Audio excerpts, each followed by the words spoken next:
Congress Pradesh executive committee సమావేశం ఇవాళ సాయంత్రం 5 గంటలకు జరగనుంది. ముఖ్యమంత్రి రేవంత్ రెడ్డి అధ్యక్షతన గాంధీ భవన్లో జరిగే ఈ సమావేశానికి పార్టీ రాష్ట్ర వ్యవహారాల incharge Deepa Das Munshi, AICC incharge కార్యదర్శులు, ఉప ముఖ్యమంత్రి, మంత్రులు, పిసిసి కార్యనిర్వాహక అధ్యక్షులు, సీనియర్ నాయకులు హాజరు కాబోతున్నారు. లోక్సభ ఎన్నికలు ఏప్రిల్ 6న తుక్కుగూడలో జరిగే బహిరంగ సభ, ఇప్పటి వరకు ఖరారైన ఎంపీ స్థానాలు, 100 రోజుల పాలన తదితర అంశాలపై సమావేశంలో చర్చిస్తారు.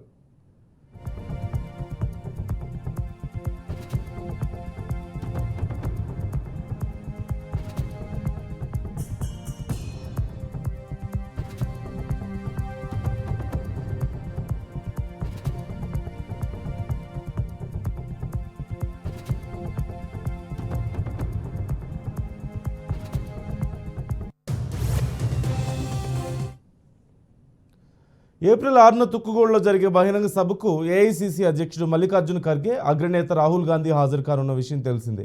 ఈ సందర్భంగా ఏఐసిసి ఎన్నికల మేనిఫెస్టోను ఆవిష్కరిస్తారు. కాంగ్రెస్ 5 గ్యారంటీలను ఇదే నివేదికపై ప్రకటించబోతున్నారు. ఇక అసెంబ్లీ ఎన్నికల సమయంలో తుక్కుగూడ నుంచే ప్రచారానికి శంఖారావం పూరించారు. ఇక్కడి సభా వేదిక నుంచే సోనియా గాంధీ 6 గ్యారంటీలు ప్రకటించారు.